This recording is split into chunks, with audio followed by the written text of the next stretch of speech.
Hey y'all, I'm Kadeen Ellis. And I'm Deval Ellis. And welcome to a special edition of Deadass Podcast. So as you can tell, we're not in the studio. We're still quarantined. Or are we in phase 1 or 2? I don't even know where we are right now. I don't know what phase we're in anymore. I don't know what phase we're in, but we figured just to be safe, we're going to stay home still with the kids. We have them outside, and we're going to talk to you. We have a special topic today amidst the current climate in this world. We have two pandemics that we are currently facing right now, running concurrently. We have COVID and racism. Yes, racism has been a big talking point for a lot of people in this current climate, specifically in politics. And we have a special guest with us today, Vice President Joe Biden, presidential candidate for 2020. Absolutely. His team requested that we sit down and have a conversation, so we felt the responsibility to bring that conversation to everyone. And since Kadeen and I are both, I would say, novices when it comes to politics, we felt that it would be responsible. I'm totally beginning level. Both of us. Yeah. No, we felt that it would be responsible for us to bring in some people who are way more knowledgeable than us. And the three factors in our life that we think are very important: corporate structure, criminal justice, and also financials. So, absolutely, because we felt like if there was going to be an area for change, those are probably some of the biggest areas that we would have to tackle first from the top down. So you guys know us here at Deadass, and we make it a point to try to get you guys as much information as possible, especially information that's going to help bring forth some empowerment in the Black community. That's our community, the community we love so much. So we thought it was important to have this conversation with Vice President Joe Biden and take a look and see what he had to say. You guys, I'm here to learn. I'm here to hear your questions and just have a frank talk. I appreciate you taking the time to chat with us. Welcome to our home first and foremost. I'm Kadeen. Yes, and as you know, I'm Deval. I know you've done your research, so thank you so much for joining us. Exactly. I know we don't have too much of your time, so I'm going to just dive right in.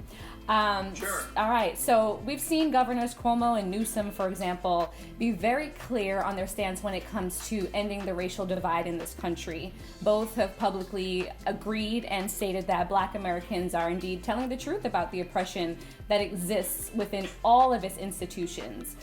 Do you echo their sentiments? And if you're elected as president, will you create and execute an actionable plan for race reconciliation? Absolutely. Look, I not only echo it, that's how I got involved in public life to begin with.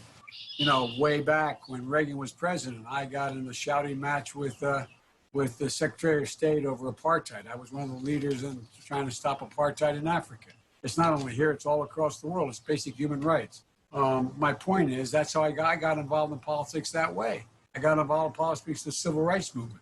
I moved down from an area, Scranton, Pennsylvania, where my dad lost his job. We moved to a little place called Claymont, Delaware, and I didn't know any African American, but I became very deeply involved in the movement because we have the 8th largest Black population in the United States of America, in Delaware. Our city is over 60% African American. That's how I grew up. That's where I come from. That's what I did. And so, you know, one of the things that I've observed from the very beginning is that there is just flat, systemic racism and white supremacy. And what we have to do is, here's the point I want to make to y'all. I've observed. I'm 100 years older than you guys, but here's what I've observed. I thought that you could defeat hate. I thought that when I got elected as a 29-year-old kid running on a platform of civil rights in my state, which was then a very conservative, southern-oriented state. We were a border state. We couldn't make up our mind which side we were going to fight on the Civil War, okay? And I ended up taking over the Judiciary Committee. I got the Voting Rights Act passed, a whole range of stuff done. I thought, God, we're making progress. This is over. We're going to really keep moving. And what I didn't realize is that hate only hides. Hate only hides. There's a constant struggle between the good and the bad in every society, and ours as well. And for every gain we make, you get this enormous pushback. But as Dr. King said, the arc does bend toward justice, but we got to keep pushing it. And so what I think we have to do is, I think we have an opportunity now. And I've spent time with the Floyd family, and I'm going to be seeing them again. And one of the things that I think they believe as well we have an opportunity now because the incredible racism that still exists in the country has been exposed to people who kind of thought it went away. Kind of thought, I'm not a white supremacist. I don't think that. That's not who I am. And all of a sudden, they're seeing in a major American city, a guy having the breath, I can't breathe. I can't breathe. Jesus, God Almighty. I can't breathe. It's a phrase heard around the world this time. Around the world, you have foreign leaders like in Germany saying, what's wrong with America? The brutal killing in Ford reminds us of the urgency of the work we have to do. We have an open wound. This is an open wound, and none of us can turn away. And none of us can be silent. Silence is complicity. And so we have to grapple with it. But that's the good thing that's happened from this, is as the scab, we can't let the scab heal over. The words of a president matter. And this guy continues to foment. Look what he did in Lafayette Park, send the military in. Did you ever think, Paul, that you would see four-star generals, 2 Marine generals come out against the sitting president of the United States of America for the abuse of power? We have a chance. What are some actionable things that we can actually do in place, like as a president, as a future president? What are some steps we can take to actually move this forward? First of all, we got to build a stronger and more resilient and inclusive country and a middle class. And this time we got to bring everybody along. And that means the African American community is constantly left behind. We have to have a comprehensive plan with ambitions to match the scale of the challenge. Let me give you an idea. And my agenda, the African American community, includes creating wealth in the African American community, doubling the funding for small business credits for African Americans from to $3 billion, bringing $60 billion off the sidelines for Black-owned businesses, because that's what generates things in neighborhoods. Ensure the first-term home buyers, they're behind the 8 ball. They get a $15,000 tax credit, meaning they'll be able to get any loan they need because they have a down payment for the first home they buy. Investing billions of dollars in affordable housing. Nobody should be in a position where they're paying more than 30% of their income for rent. Protecting and building on Obamacare. Black Americans are still less likely than white Americans to have health insurance at all or access to health insurance, making it universal. From the ACA, 3 million non-elderly Black Americans gained health insurance. And this guy's trying to wipe it out completely. Invest in students and education. Education, supporting education beyond high school, tripling the funding, which I've been pushing for now years, $70 billion for HBCUs, and minority serving organizations, because they don't have these foundations that are available in these large reservoirs of money. Making sure that anybody comes from a family that makes less than 125 grand a year gets 4 years of free state university college, flat out, free. Strengthening the commitment to justice, reforming the criminal justice system by appointing judges to the bench. One of the most things going on now no one's paying attention to. Look why they're calling the senators back into session. Mitch McConnell and company to get more lousy judges on the bench. Get more judges who don't think there are basic human rights that are out there that are available to all people. Establishing a task force on prosecutor discretion. But go back and go through a fine-tooth comb. What charges did you bring against whom? How many of those charges did you bring? Did you bring them against whites as well as blacks? What did you do? There's so many things we can do, and the country's ready to do it. And if I'm able to win an election with a U.S. senators taking over, Democratic senators, this is because the people are with us. The vast majority of people are with us. And we can change things. But guess what? The fight's never over.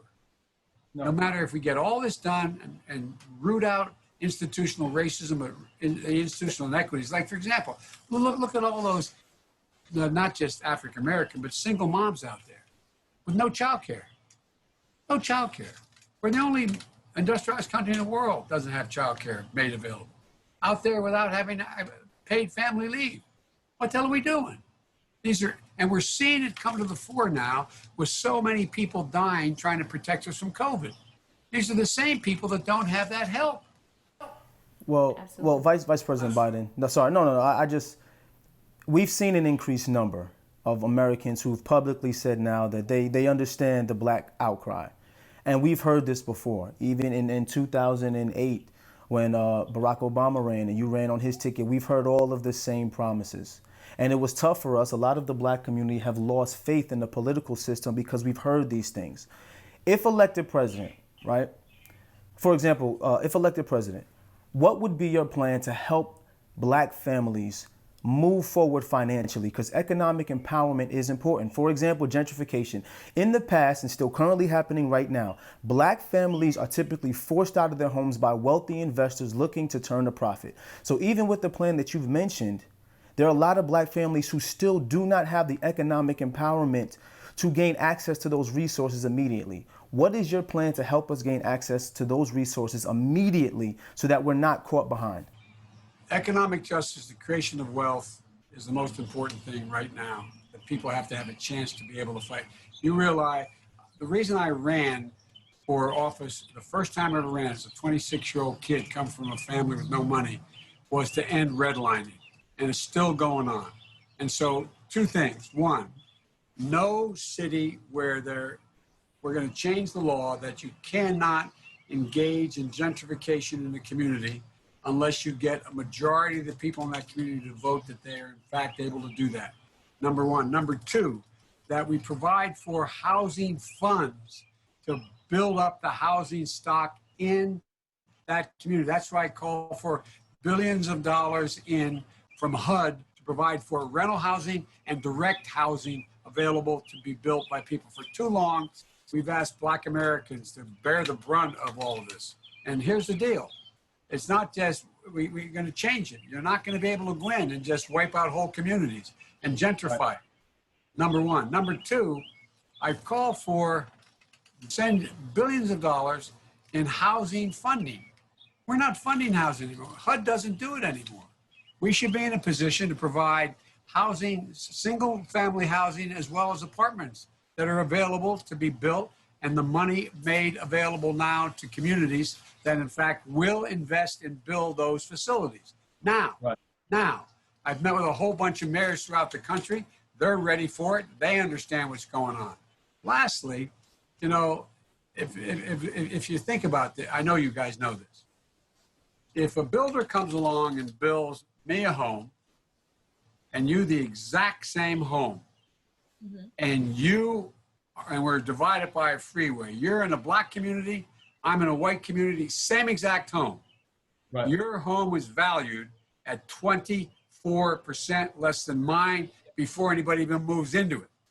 If in fact we took care of that problem, just that one problem, I heard today that in fact you would have somewhere on $120 billion reduction in the gap between whites and blacks in terms of being able to accumulate wealth. How do most people accumulate wealth? In their homes. Yeah, the vast majority. In their homes. Yes. That's how they build equity. That's how they send their kids to school. That's how they send them off to college. So we got to fundamentally change, right? For example, if you live in a black neighborhood as successful as both of you are, and you have an automobile and I got the same one, I live in a white neighborhood, you're going to charge more for your insurance than I get charged with no basis for it. Yes. None. Zero. Yes. None. So the things that I want to make sure is that the undervalued homes, school underfunded, justice denied, the poverty rates are twice that where they are of white Americans.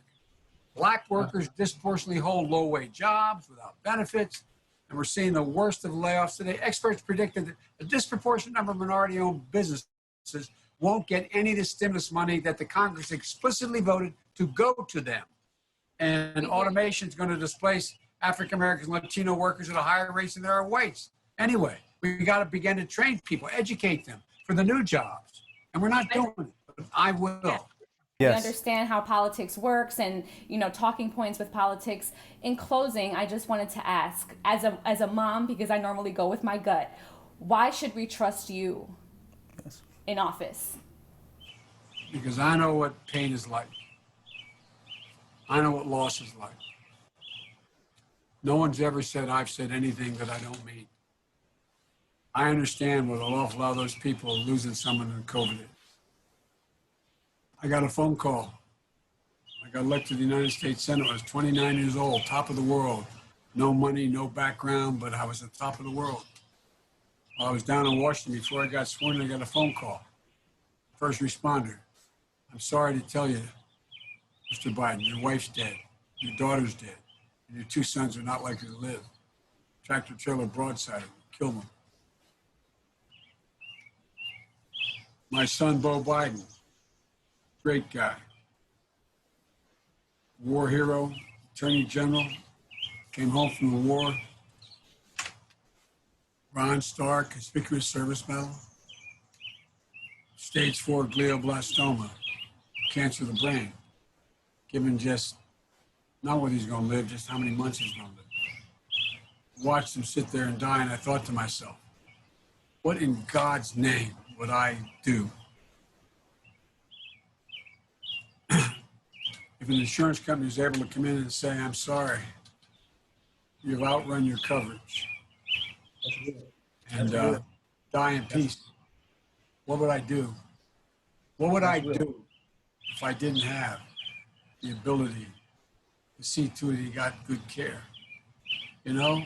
So I promise you, the reason I ran in the first place is because we got to rebuild the backbone of this country, and this time bring everybody along, everybody.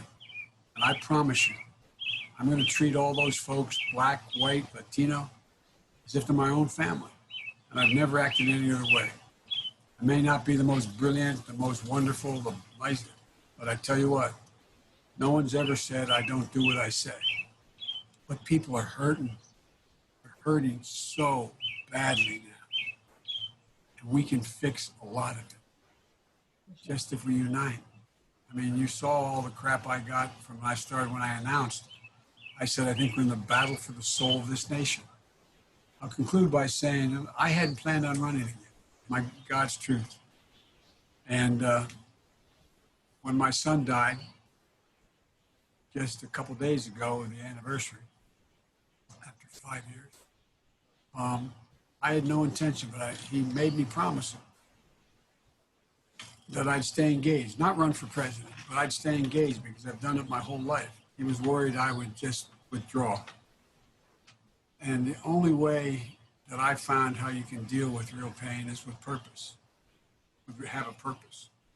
And one of the things that I'm committed to do, when I saw those folks walking out of the fields, I said, God, truth, my word is abiding, in Charlottesville, carrying those torches, chanting that anti-Semitic bile, accompanied by the Ku Klux Klan, the leader of the Klan saying, this is the reason why we voted for him, meaning Trump. Young woman got killed protesting those folks. The president was asked, what do you think, Mr. President? You know what he said? He said there are very fine people on both sides. No president in American history has ever said anything that vile. Not one. Not one. It's got to change. The words of a president matter. Yes. Absolutely. Yes, Absolutely. Vice President Biden, first and foremost, thank you so much for your time. We appreciate you. We do. We will be watching. Our children will be watching. Hopefully this line of communication will stay open from now through November, regardless of what happens. But, you know, we wish you good luck. Yes. We would love that.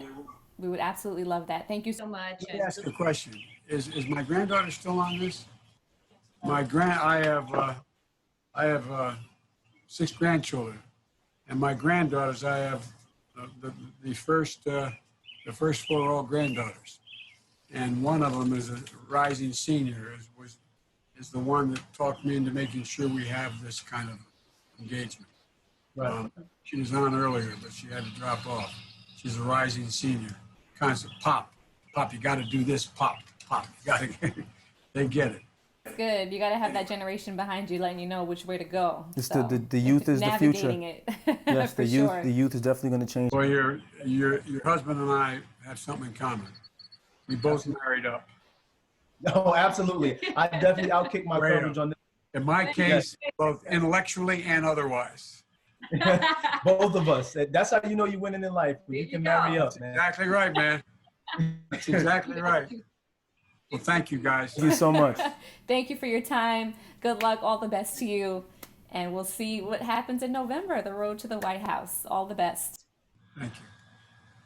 So Deadass Podcast, that's DeVal and myself, would like to thank Vice President Joe Biden for sitting down and chatting with us about his take on what needs to be done and what he's planning to do moving forward if he were to be elected president. Yeah, it was great. It was great to sit down with Vice President and speak about the state of Black culture and also the state of Black America. But I do really feel as if there's going to be a lot more that needs to be done between now and November and even after November to continue to push forward with all the momentum we have with the current movement. So, I mean, yeah, social media has been an amazing platform for us to get the information out there. So the videos, the memes, the reposting, people really just rallying around the cause has been amazing. And social media activism is one thing, which is great because we can sit back and we can post and we can put the information out there. But now that the information is out there, what are we actually going to do with it moving forward to create the actual tangible change that we all want to see? Absolutely. You know? I mean, not enough can be said about social media activism. I mean, Will Smith said it the best. He said, racism isn't getting worse, it's just getting filmed. And if it wasn't for everyone out there continuing to post the stories and letting it be seen to the entire world, we would still have to convince people that systematic racism still exists. So for everybody who's out there putting the word out there, using their platforms to push us forward, we appreciate you. But as far as moving forward, we talked about different types of activism, and Kadeen and I have sat down and discussed 3 ways that we feel as a Black community we need to kind of educate ourselves on and kind of push the envelope. No, it's true. I mean, we thought of 3 ways, but there are, of course, several different ways that we can do it. But we felt it necessary to kind of reach out to experts in the respective fields, since we are not experts at all. And one thing we know is what we don't know. So rather than try to sit up here and make it seem as if we are experts, we reached out to 3 experts in the fields, understanding corporate culture, criminal justice reform, and economic empowerment. Absolutely. I believe, and Kadeen believes, that if we can push forward on these 3 fields, particularly over the summer, heading into November, we can use this momentum to push forward as a community. No, for sure. So that encompasses so many different things, like controlling where our dollar goes, for Absolutely. example. That's going to be discussed here for future in this episode here. So, I mean, I think we should dive right into it. I can't wait for you guys to meet our panelists. We're excited about them. So take a look at what we went through. So joining us now, we have Mr. Louis Carr, president of Media Sales, generating over $8 billion in revenue over 31 years at BET, also a philanthropist and author. Thank you for thank you for being with us today, Mr. Carr. Thank you. All right. We also have Kenneth Montgomery, former New York prosecutor turned criminal defense and civil rights attorney. Hey, Kenny. Hey, nice to see you guys. And again, on Deadass Podcast, Tiffany Aliche, also known as the Budgetnista, an award-winning teacher of financial education, motivational speaker, and author. What's up, sis? What up, Tim? Hey, how y'all doing? We're doing all right. So, look, we're going to jump right in because Mr. Carr has a hard out. But realistically, it's been a lot for the Black community over the last 10 days, especially. But you can say 4 centuries. 4 centuries. Yeah. But I think it's time for us to kind of take this momentum and move forward. So, Mr. Carr, my question to you is, you've been responsible for pulling in major capital for a huge business. What are some of the action items we as a community can begin to do to build a strong financial infrastructure for our community? Well, I think, DeVal, number 1 is to understand the value, the power, and the influence that they have. We know that the Black consumer market is worth about $1.4 trillion on an annual basis and spent across multiple categories, everything from groceries to automobiles to soft goods. But that's one portion of it, the overall value. But their influence also, as we say at BET, what Black people do today, the world does tomorrow. And I think this is a classic example if you're seeing their influence on the front lines of this other pandemic called racism. This is one of the first times probably since the civil rights era that you've seen Black, white, brown, yellow people marching together. Right. And I think it started months ago when those who were in the culture said, you can't love my culture and hate my people. Right. So I think understanding their value, understanding and making demands on where they spend their money, whether it's brands or whether it's just individual categories. I think we really need to really focus that we have power. We are not really backing up on our heels. We're not this beaten and downtrodden sort of consumer market. We have real power and influence, and it's just how we use it and execute it in the marketplace. And Kenny, I just want to ask you quickly, just to piggyback off of that. You know, you deal a lot with criminal defense and also civil rights.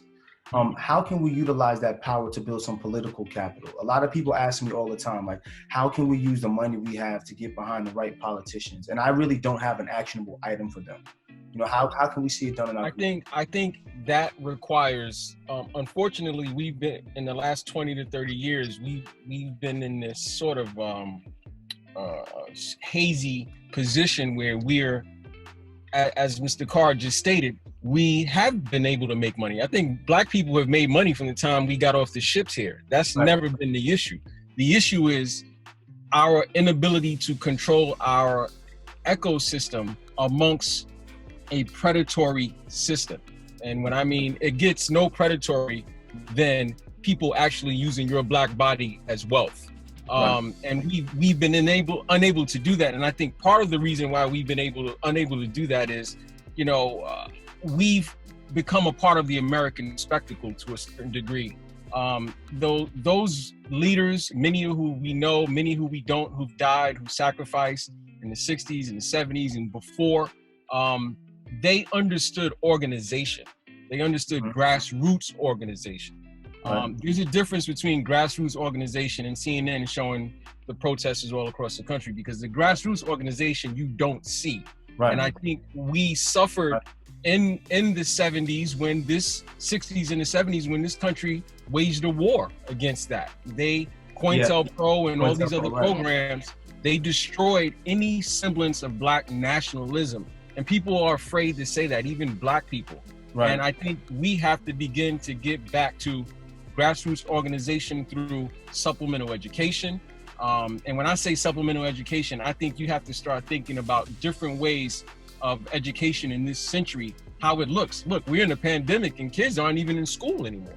So we have to really get back to grassroots organization. That grassroots organization allows you now to have accountability. When you have accountability, you can start nurturing and producing the leadership that you need in politics, socially. But when you don't do that, you're stuck with choosing the lesser of two evils. And I think we can do it, but I think it's going to take a pivot, a really hard pivot, and a really maybe uncomfortable for most of us reflection process about what's good for us and what's not good for us. Well, and where's that commonality? It's funny you say that, because, and Tiffany, I want you to chime in here, right? When you're speaking about creating budgets and creating a plan for yourself financially, right? Where does Black nationalism fall in that plan for Black families? Because so many people ask me, hey, Deval, we're in a pandemic and I'm thinking about trying to invest, but how do I make sure I invest in my people and myself, not just investing, quote unquote, because they're kind of lost? So one of the things I teach the folks that follow me is that you vote with your dollar. I can remember being really young and going to like this corner store that we all used to go to, and I noticed they only followed the Black kids, even though we went there all the time. And I went home and I complained to my mom, like, well, every time I go in there, they follow me, but they don't follow my friend Susie. And she said, then why do you continue to go there? That your dollar is a vote. You're allowing them to say that we get to treat you this way and you continue to come here. So I was like, you know what? She's right. So I stopped going, and I told a friend of mine, we should stop going. And before I know it, we all stopped going, and that store started to close because they could no longer, it was mostly us that was going there, and they couldn't sustain. It was like one of these little corner stores. They couldn't sustain without our dollar. So imagine if we were more intentional with that. And so even just on some of the smaller levels, so I'm a Black run business. I hire largely Black women and we serve Black women. And I'm really intentional with not just the women that we serve, teaching them financial education, but internally as well, right? So the women who work for me, not only do I pay them well, I also have financial educators come in, folks to teach them how to invest, folks to teach them what it looks like to set aside for retirement, folks to teach them, we just had a class the other day to teach them how do you set up your LLC? How can you properly become an independent contractor if that's what you desire? How do you get the PPP loan? We had that kind of internal training. And I think it comes down to, it's almost like we have to have more home training when it comes to financial education. See, that's great. And I know, Mr. Carr, you got to run, so I want to let you close out on this topic before you bounce. But building an infrastructure, I know you've worked in the corporate space for so many years, but it's been hard for Black people to penetrate corporate culture because there's not many of us there. How can we begin to use this voice now and this momentum to push towards changing corporate culture so we can have more voice, more of a voice? Yeah, because so many businesses now I've seen when they're asked to kind of the pull up and show us who's in your corporate leadership position, there are none of us, if not maybe 1%. Right. So where can we start? I think that's an area that we must demand change in. We must demand it at the board seat level, that they have to make that board more diverse. We can't get caught up in the word be patient. Because as I said, we've been patient for several hundred years. So we know we have to have more people on the board. We have to have more people in leadership at corporations who look like us, who really want to make a change in the industry. If you look at my organization, I have the most diverse team in the entire media industry. Diverse in gender, diverse in color, and that is not by accident. That was by plan, because it is good for business. It gives you access in places that you would normally not get, and it also gives you the diversity of thought. I mean, when we sit around, we have a lot of debates on should we do this and why we shouldn't do that and what else we should do. So I think we have to, as part of the solution, this is one of them, we have to have more people who look like us in corporate leadership and on corporate boards. And we have to demand it. No more saying, can you do it, please? We have to demand it. And that's why I'm so inspired. I'm so energized by the young people that I see as essential frontline workers in this pandemic on racism. So we who are in corporate America, as I sent out a letter the other night, we have to do our part. We can't just let people march and be sprayed and everything else and beat. We have to do our part in the corporate boardrooms and in the corporate offices to close the deal for them, because we have the access. We have the influence. They see that on the news, but we sit down with meetings and everything else with them. So we have a real obligation. I'm excited about it. I'm energized about it. And as I said, I'm not going to let them down if it's the last thing I do. No, that's great. Mr. Carr, first of all, thank you so much for your time. We know you have to run. We appreciate you. You kind of snuck us in right in between meetings, so we thank you so much, man. I'm going to continue to reach out to you for more advice and more help. I appreciate you, brother. And thank you, guys. Anything you need me to do, I'm on board. And appreciate you guys. Tiffany, Kenneth, really quick, thank you. Pleasure meeting you. We got to see Mr. Carr at the Blueprint Men's Summit, Yes, which is Blueprint also Men's a great area and a great space for Black men to get together. I know we had a great time. That's right. And Kenny has the Brooklyn Combine. It'll be a dope opportunity to get us. I would love that. It was good. We all need to get together. Yes, sir. All right. Thank you. Thank you, Mr. Carr. Take care. Love to the wife. All right. I will.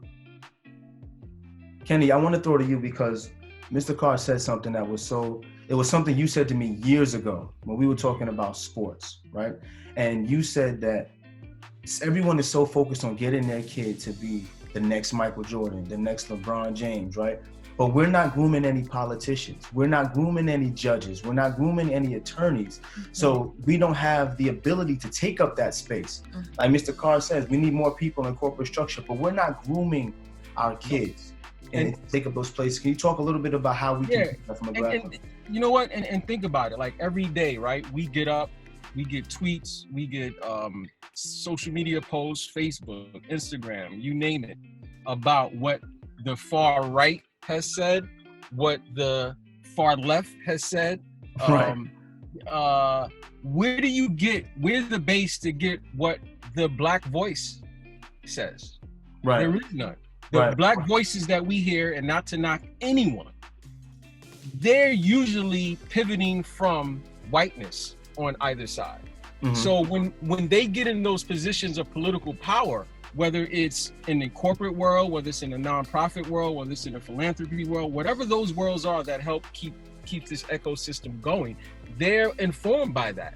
Our children, we live in a society or a community where we've been targeted so much and put in such a difficult position that success is usually, I got to get out the hood, I got to get away, right, never to come back.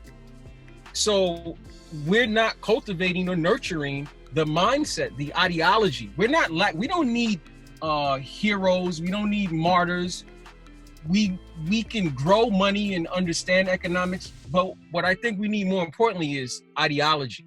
And that ideology has to emanate, you would like it to emanate from the home, but sometimes the home is not there to do it. Yeah. So what's the next step? The community. So those who have the resources in the community, the retired financial people, the retired teachers, the retired politician, whoever, they need to begin coming together and forming a commitment in a community to nurture and train through education and knowledge that hopefully leads to wisdom. So now you have an 18-year-old kid so now our teenagers are 12 and 13 and they know the issues already. Because when you study the civil rights era, it's funny because we look at those images of children, of people being hosed and bitten and beaten by police. The conversation that we don't have in this country is, many of those people, they weren't adults. They were kids. Right. They were 12, 15, 17, 19, and they drove it. We get stuck on the leaders, but they drove it. And it seems to always be the kids, though. To be honest, it seems the kids always seem to be the one to put their bodies on the line. Yes, and even in wars. They don't have the fear. They don't have the fear. So we as a community, it's not too late. We have to stop. We're not organized enough. We're not. We're organized enough. We're having this conversation right now. Those who are in that position need to create a hub and share information, have accountability. Because one thing, and I think, Mr. Carr and you guys may be able to spread this a little bit more than me. Capitalism is at its advanced stage in America. It's not as sexy in America as it used to be. It's a little bit more sexy in China and other places of the world right now. If we are suffering because of institutional and systemic racism, not just socially, politically, and economically, we're also suffering health. That this pandemic has shown that. Right. As advanced and the economic fallout of this, we haven't seen yet. Oh yeah, Tiffany, you're gonna talk about that. Tiffany could speak way more than I can, but we're gonna suffer. So our ideas of how we look at economics, how we look at advancing in this society has to be different. It has to be different. And they're telling us now too that this is going to be the worst in the depression, what we're seeing financially, economically across the country, the world. How are you using your platform to prepare people for this? Because I know a lot of, people in general, but especially our Black community, we want to know how we're going to be able to take advantage of this, or how we can maybe some people climb out of this hole that they're now in. So how are you speaking to the masses about this recovery that's going to have to happen? So it's been a little deceptive because the market keeps rallying and folks are getting excited. And I see so many Black folks getting excited. I'm like, but sis, do you have a home that you own? Do you have retirement? You're excited about the points. Are you even invested in the stock market? You're cheering from the sidelines, but you're not really playing the game. And that's what I find with our community, that we're not really actually in the game. We don't have the basic fundamentals. So one of the things that I used to actually be a school teacher in Newark, New Jersey, one of the blackest cities in the country. I still live here in Newark, so it was interesting what was said earlier about that folks don't want to stay here after they've gotten successful. They want to leave the hood, but I was like, no, I was really adamant that my husband was born and raised here. They've since torn down the project that he grew up in, but I'm like, no, I want to live here in Newark. I taught here in Newark. I was born here in Newark. And I want folks to see me at the local, grocery store. So one of the three things that I do is what I used to even do when I used to be a preschool teacher here, which is we need knowledge, access, and community. Those are the the 3 key tools that I use to activate whatever change and transformation I want to make in the financial lives of the people that I serve. So knowledge, when we know better, we do better.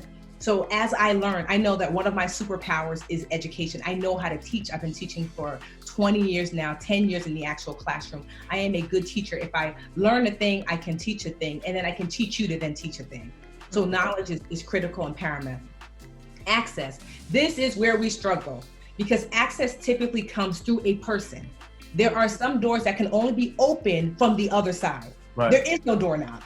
Someone has to open the door and literally pull you in. And so very, very rarely do we have access on the other side. So when you get in, it's so important to teach folks that when you do get in that room, when you do get to sit in that table, to come open the door, kick your foot open and bring folks in with you. And so one of the things I do is that I reach out to other Black financial educators. We have a number of communities that we're a part of online, and I'm always tapping into them to continue to teach our community. Like, oh, hey, Tilly, you teach stocks? Can you teach this Wednesday?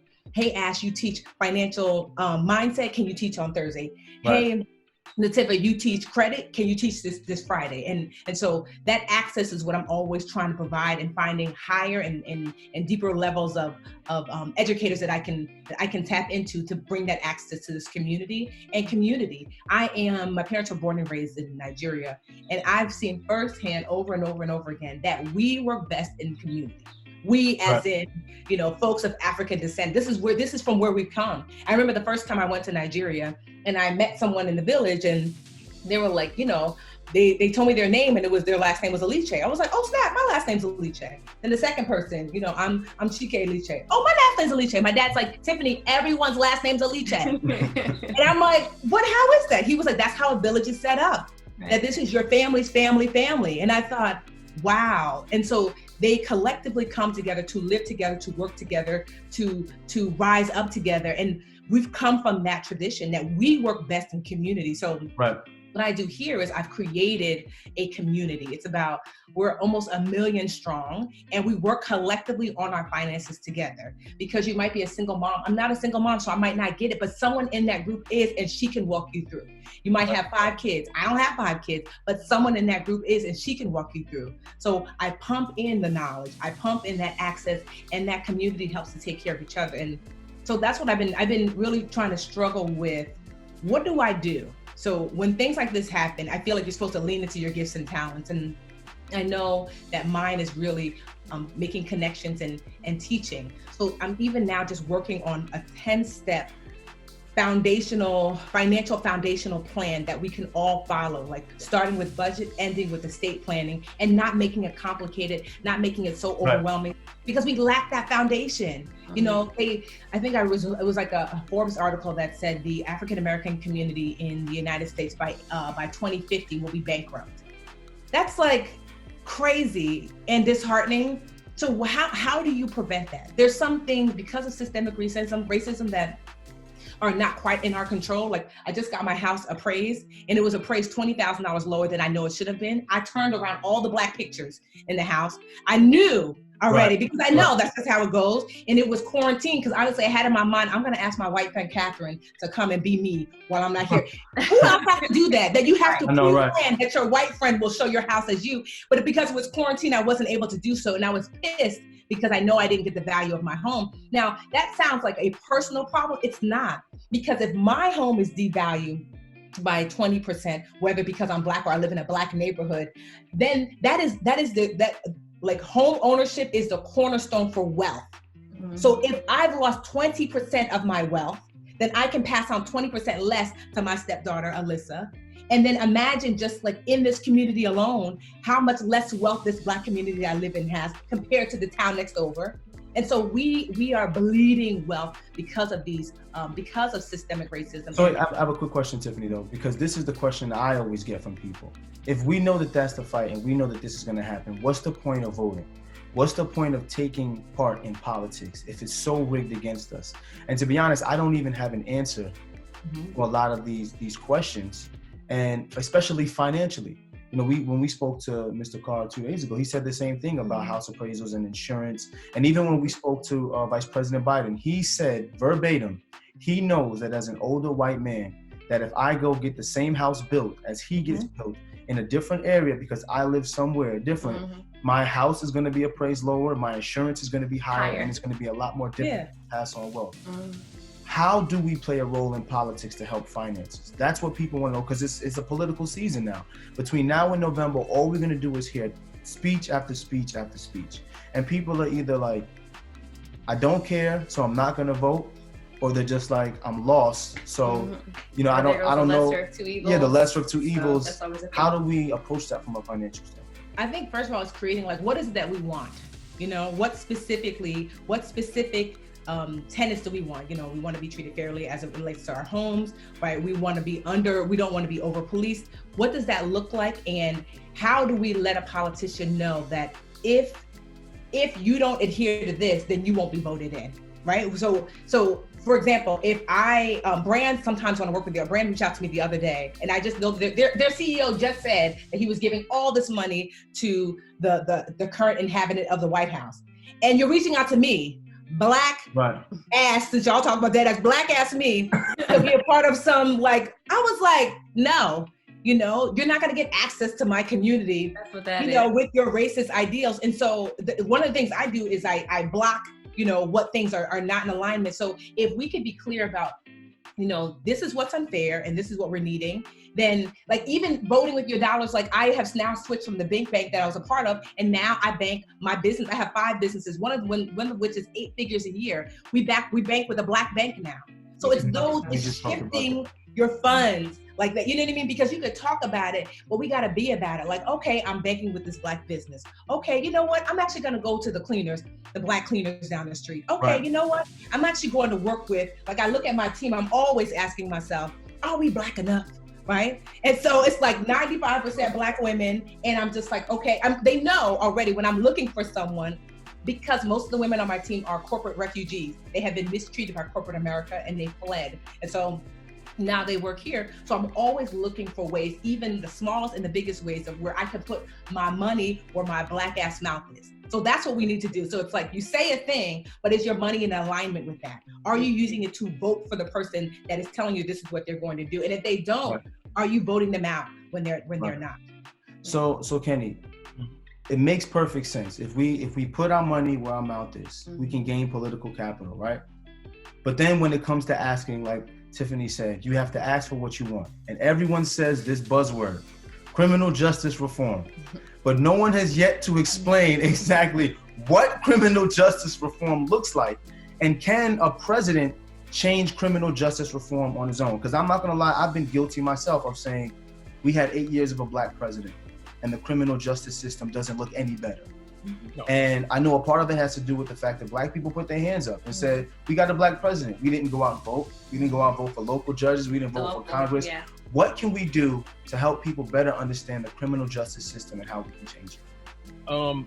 The criminal justice system is one of the stalwarts to make sure racism persists. The financial system is one of the vanguards to make sure racism exists. The housing market, but the criminal justice system, and not just criminal justice, the legal system, because there's also civil things that happen in court concerning consumerism versus corporations. Most of these judges choose the corporation over the consumer, as they do the government over the defendant. Right. That culture of American jurisprudence, which is based on Anglo-Saxon jurisprudence law.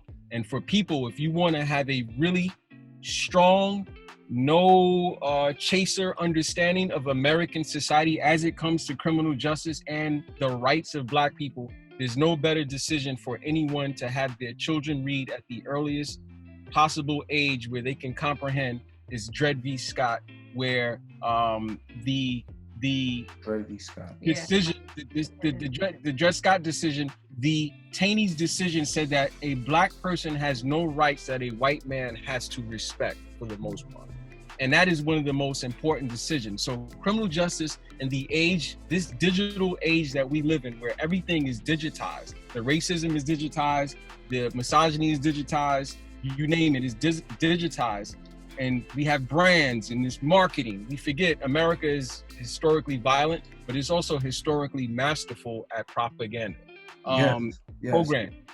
criminal justice reform is a cliche. It means absolutely nothing. Because you had, as you just mentioned, you had Obama come into the White House and people took their thinking caps off, threw the shit out the window because they thought that his blackness transcended the position that he was in, which was he was the now head of the American empire. Right. And they stopped thinking. He put, and I've been in front of several of these federal judges, he put a bunch of judges on that bench, and they're no different than the judges that Bush put on that bench. Criminal justice reform is a cliche that, in my opinion, whiteness figured out, wow, this criminal justice thing is a problem. We are only 5% of the world's population, but we incarcerate 25% of the world's prison population. And the majority of that 25% are black and brown people. We're constantly removing black men from their community, marginalizing them, education system, all the underlying risk factors that would create the pathway to prison, we've done nothing about except worsen them. Really, I live in New York. New York is still one of the most segregated school education systems in the country. This is after Brown. We absolutely know that. You know what I just finished watching, Kenny? I just finished watching Khalif Brower's documentary. I had never seen it before, and I didn't even know you were on it. So I was like, I saw Kenny on it. And the way I sobbed for that young man. And you know what's messed up? Kadeen, that is one of a million or 8 million stories. I was just about to say, how many kids do you and I know? 8 million. How do you, and you and I know in Brooklyn that's going through that. God. So the criminal, and remember what America has done. It's commodified black dysfunction and pain through entertainment and music. So we have that element with criminal justice.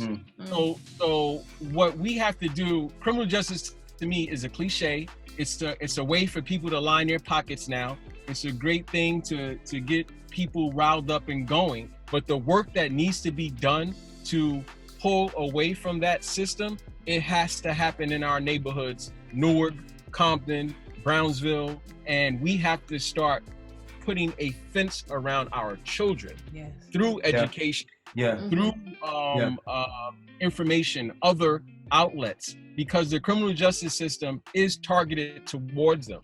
That's what happens when you have underfunded schools, when you are peddling your kids nothing but nonsense on entertainment all day that, look, no knock to Jay-Z, but you made your career saying you hustled, you sold drugs. Right. And you got the pretty wife now, and you're the darling of America. So what do we think we're telling our children? Like, what do we, where's the message? Where are our doctors, our engineers? Where are the people who want to be botanists, scientists, plumbers? So, to really fix criminal justice, you have to start with education. You then we have to check these political people. There's a lot of black people who hold political office, where they're literally just there at the seat at the table to get whatever crumbs they can get from whiteness. They use on Sunday, they go to the churches and they hallelujah it up and sweat it up. And then on Monday, they're down at the Democratic leader who doesn't look like them and promising him something that only benefits him. Right. So we have to remove the political leadership that currently exists. We had tremendous people who've lost their lives. If you think about this, back in the day, the black leadership was not Democrat or Republican. They were black, telling you how these issues affected us. Now, all of our political leadership as it comes to criminal justice and everything else is centered on something else. And then even now, we have to understand the legacy.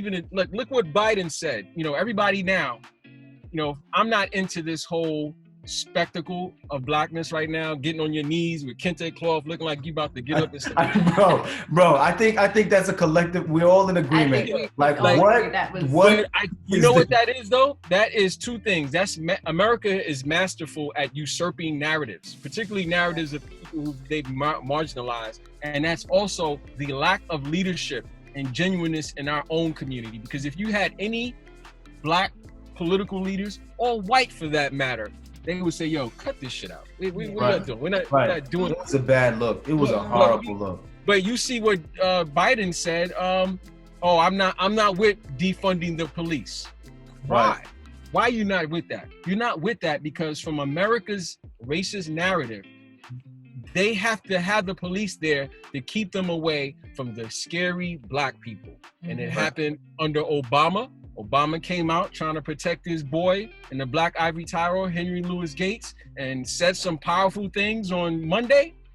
And by Friday, he was sitting in the Oval Office garden having a beer summit with the cop who did that to his friend. So Biden comes out and says, no, I'm not with defunding. Why? Because you know what? People think, oh, that means you're with these black people.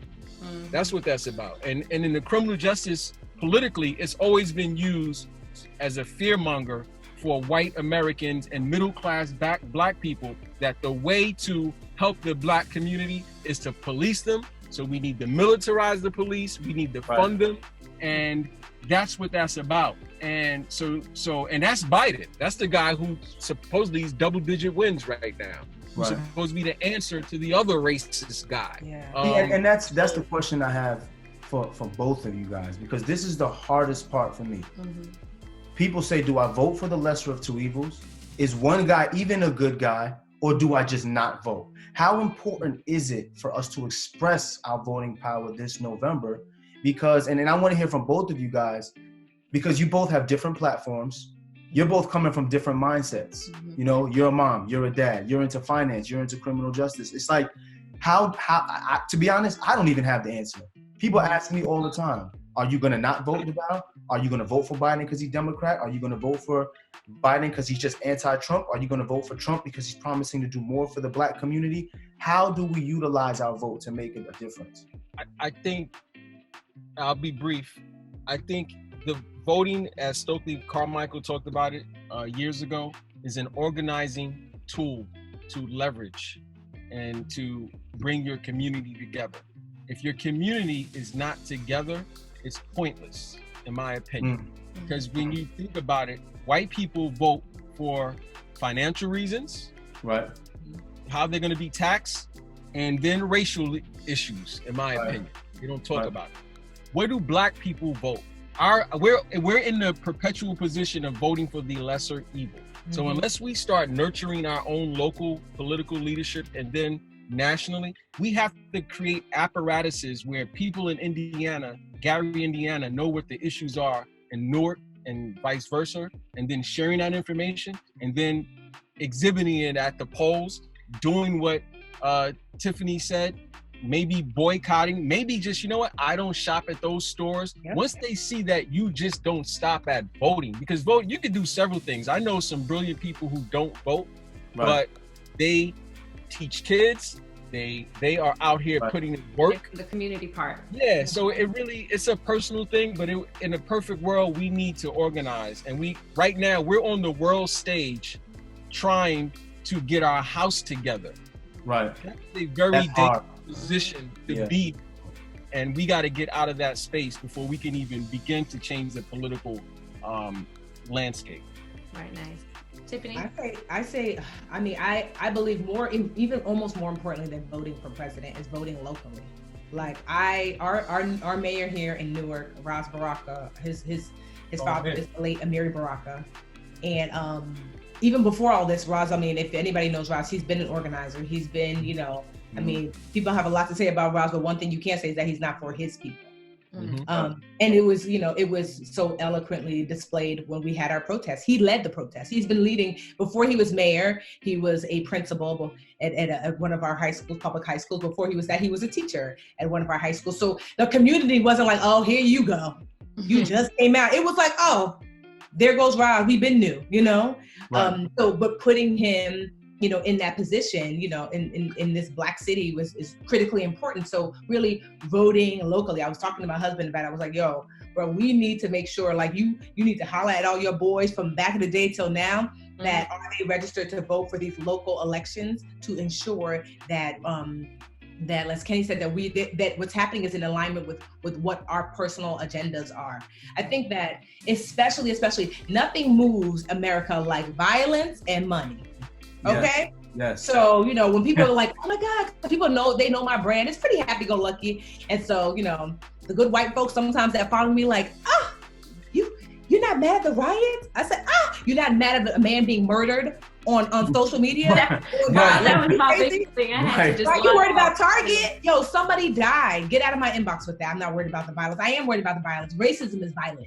Yes. It's the first global, it's the longest lasting global pandemic in world history. Exactly. Absolutely. So imagine if, like, because one of the things I'm thinking about, it was like, even if it was just something as simple as like collectively telling, because my audience is, like I said, about 1 million deep. Imagine if I was like, yo, we are going to do a save $100 challenge, and I want you to save that $100 and put it in a black bank.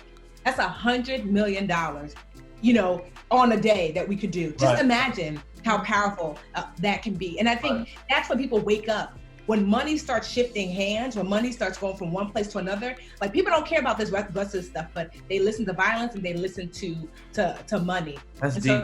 That's deep. So that's really what I'm trying to lean into. Because I feel like you're supposed to ripple where you are, right? I can't do all the things.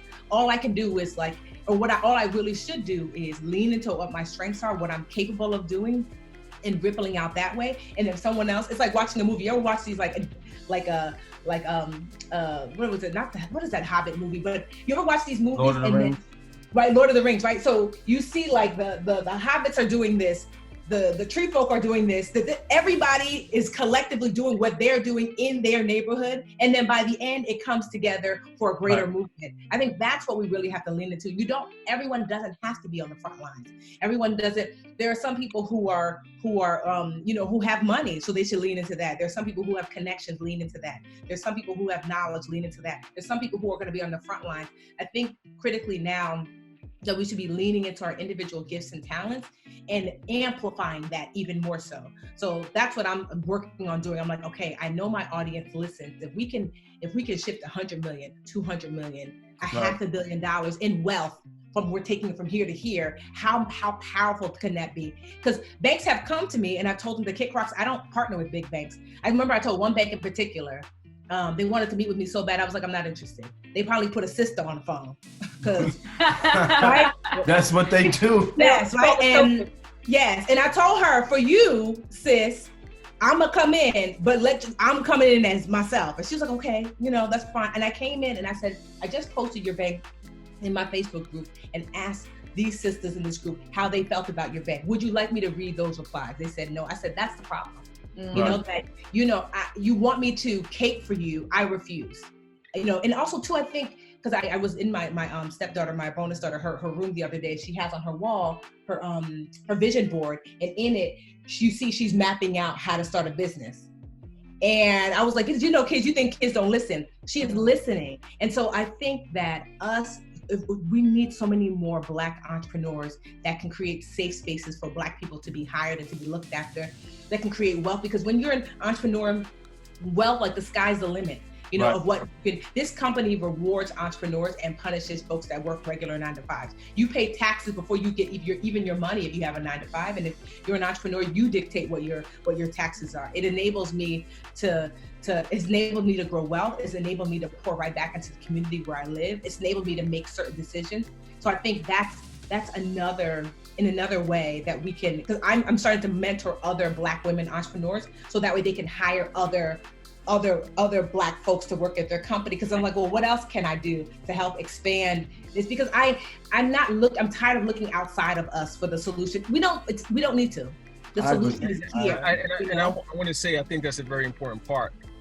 We have to stop emulating whiteness, and we have to be comfortable innovating who we are. And I think that's what we're lacking, even in the political process.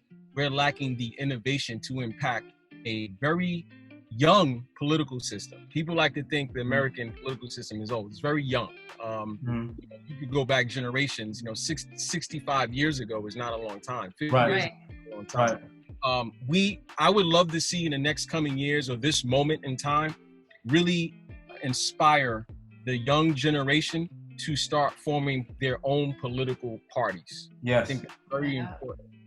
And back to the criminal justice thing, there is no criminal justice. Criminal justice reform is not giving money to any of these entertainment companies for social justice reform or talking head, Van Jones, this guy. That's all game. because ultimately, if you want to change this criminal justice system, you have to get rid of these people. You have to get rid of certain laws. You have to do that. And if you're not doing that, you're literally moving furniture around. And in the voting process, if we're not using information and data to make wise choices with knowledge and wisdom, we're simply moving furniture around in that sector. And we can't afford to just move things around.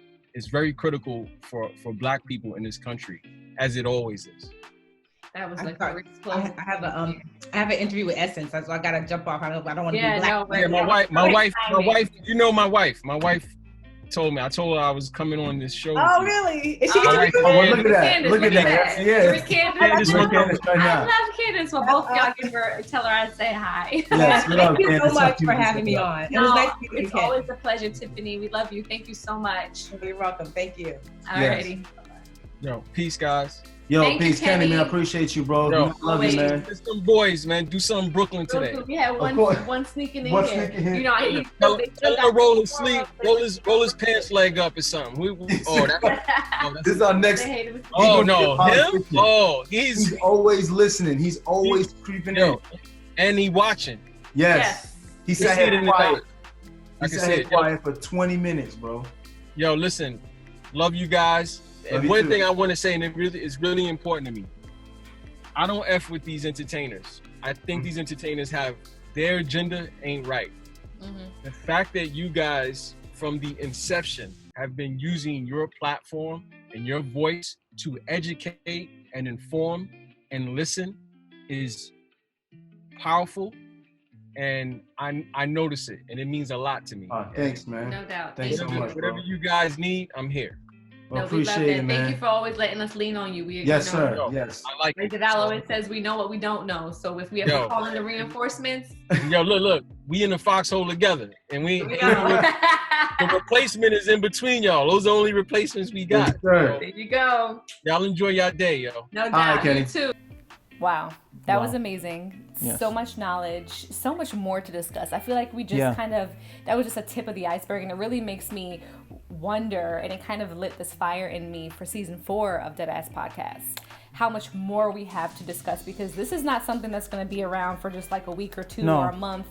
This is going to be a movement for several months and years to come, I think. And I have to say this, when we first started doing Deadass Podcast, for us, it was to talk about millennial Black love and millennial Black family. And it is, but we realize now more than ever that speaking about millennial Black love and family is talking about trying to get rid of systematic oppression, trying to talk about social injustice, trying to push forward economic empowerment to all of our people so that we as a community can continue to grow. Absolutely. I mean, I think that we have so much more to talk about going into season 4 and just so much so many more people to bring on to share with you guys, because like I said, we know what we don't know, but we know people who do know. Exactly. And you figure Black love, Black family, we cannot continue to exist and to thrive in an environment like this. And we've had 400 plus years before us, and we still have a long march ahead of us. So we want to send a special thank you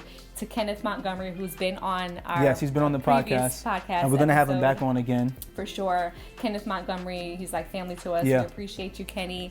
The Budgetnista, Tiffany Aliche, who was also on another episode that we have, because there's so many different ways to break down finance and economy, but particularly pertaining to right now with a recession that's about to hit. I mean, it was so important to have her shed her light on that. And of course, Mr. Louis Carr, who has been great, like a mentor to DeVal, and has really taken him under his wing. So I appreciate somebody like that who you can call on when we have things like this. Absolutely. That we need, some advice on. And I think it's important, especially for Mr. Louis Carr, because he talks about corporate culture. And for so many years, Black people have felt like it's difficult for us to exist in corporate culture because there's so few of us. But here's a man who's existed for over 31 years, raised billions of dollars, and he's done it at an international level. I think we need to continue to groom young men and young women to occupy that space. For sure. You know, we always talk about trying to occupy space, but if we have no one to occupy the space, there will be no more Louis Carrs. There will be no more Tiffany Aliches. There will be no more Kenneth Montgomerys. We're talking about financial advisement, attorneys. Yes. We're talking about CEOs and presidents. Very vital to making this world run. So thank you so much for being Yes. examples. Thank you for educating us, and thank you for being a part of the Deadass community. So, babe, do you have a moment of truth for what we've just experienced? That was heavy. I have so many. First of all, were you nervous? So many moments. Were you nervous just taking on this project and trying to? Yeah, I mean, I you know, the reason why I feel like I was maybe a little apprehensive at first was just because anytime you step foot into that political realm, Right. it creates contention, it creates divide. Do you have sometimes. political aspirations? None whatsoever. And I hope you don't either. No, That's I something don't. you should probably discuss with the prospective spouse. No, I have no political aspirations. Thank you. I'm glad that we know that now. But yeah, it was a little nerve-wracking just because whenever you step foot into this political realm, there's so many things to, decompress and to figure out, and it causes a lot of, contention. Like the biggest thing that I've always heard growing up is like there's certain things you don't discuss with friends, and now it's like, everyone has a voice. Social media, you see friends on Facebook posting certain things, and you're like, wait a second, sis, I didn't know you felt that way. Let me unfriend you, but you know what? Let me not unfriend you so you can see these posts I'm about to post as a rebuttal. It becomes like this silent debate that happens online with friends or acquaintances. So it is a little touchy, but I feel like it's necessary. I feel like everything that's happening right now is creating a level of discomfort for everyone. And that's important for change. Of course. You have to be uncomfortable. Like I saw a change. meme recently that said something about like it took for sports to stop, entertainment to stop, pretty much everything that would have been a distraction stopped, and this for people to realize that there was a problem. There That's was so a true. problem. Everything had to, everyone had to disconnect to realize, oh my goodness, and it's funny because you can even feel the tension sometimes just leaving like your front door, like having white neighbors that are just like, hey, you're not sure if they're comfortable. Yeah, it's with us, and we're not comfortable with them. It's like, do we even discuss what's happening? Do we act like it never happened? And prior to this, like, a couple months ago, everything was fine. It's like, hey, neighbor. And now it's kind of like, ugh, there's a little bit of tension in the air. Right. So yeah, I think overall, in general, it's just a very uncomfortable time. But I think it's going to be a time this is a catalyst for change right now. And I think we should embrace that. And that might even be my moment of truth, kind of spiraling into that. It's just like using this discomfort to promote change. How am I going to change? How am I going to create a better future for my children? How can I do that from a grassroots level? What role can I take in my community? There's so many things to reflect on and now to strategize to see how I can be the actual change that I want to see. Right. I see that. That's dope, because so many nights I sat here with you and we were trying to figure out, what do we do? How do we do it? Yeah. So that's, and what rocked me too was having that conversation with our boys. Right.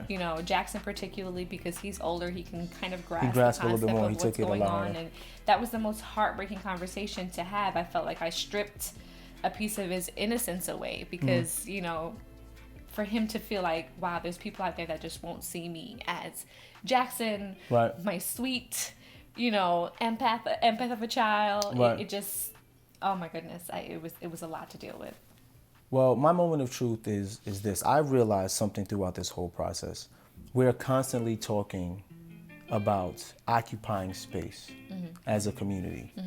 But then I realized that we are not doing a good enough job of grooming the next generation to occupy that space. And I'm guilty of it too. I've never mentioned to my kids about being a politician, about being a judge, about being a lawmaker.